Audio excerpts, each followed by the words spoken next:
2 வருஷம் இல்ல, 3 வருஷம் இல்ல, 14 வருஷம் லவ் பண்ணி என் ஃப்ரெண்டு இன்னைக்கு கல்யாணம் பண்ணியிருக்கா.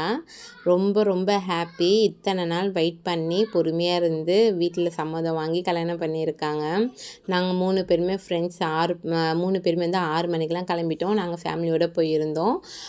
கல்யாண மண்டபத்தில் யாருமே இல்லை. பொண்ணு மாப்பிள்ளை மட்டும் தான் மேக்கப் பண்ணிட்டு இருந்தாங்க. டெக்கரேஷன் பண்ணி க்ளீன் பண்ணிட்டு இருந்தாங்க. அதுக்கெல்லாம் முன்னாடியே நாங்கள் போயிட்டோம். எங்களுக்கு ஒரே ஹாப்பி. பவித்ராக்கு கல்யாணம் அப்படின்னது எங்களுக்கு ரொம்ப ரொம்ப ரொம்ப ஹாப்பி. அதனால் நாங்கள் முன்னாடியே போயிட்டோம். முன்னாடியே போனால் அவளுக்கு சந்தோஷமாக இருக்கும் இல்லையா? அந்த ஒரு ரீசனுக்காக தான் நாங்கள் 3 பேருமே முன்னாடி போனோம். நாங்கள் சீக்கிரமாக வந்ததில் அவளுக்கு அவ்வளோ ஹாப்பி. நாங்கள் முன்னாடியே இருக்கோம் அப்படின்னு சொன்னதில். பொண்ணு மாப்பிள்ளை 2 பேருக்கும் ஜோடி பொருத்தம் அவ்வளோ சூப்பராக இருந்தது. ட்ரெஸ்ஸிங்லேருந்து டெக்கரேஷன்லேருந்து எல்லாமே சூப்பராக இருந்தது.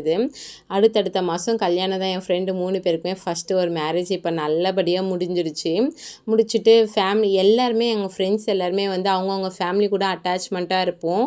அது எங்களுக்கு ரொம்ப பிடிக்கும். எங்களுக்கு எல்லாருமே ஒரே ஃபேமிலி மாதிரி இருப்போம். ஃப்ரெண்ட்ஸ் எல்லோரும் நிறைய பேரை பார்த்தோம்.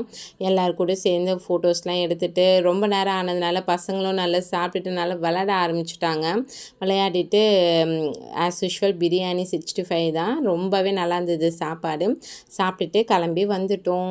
பவித்ராவுக்கு நீங்களும் விஷ் பண்ணுங்கள். உங்களுக்கு நம்மளோட விளாக் பிடிச்சிருந்தா லைக் பண்ணுங்கள், ஷேர் பண்ணுங்கள், சப்ஸ்கிரைப் பண்ணுங்கள். பாய்.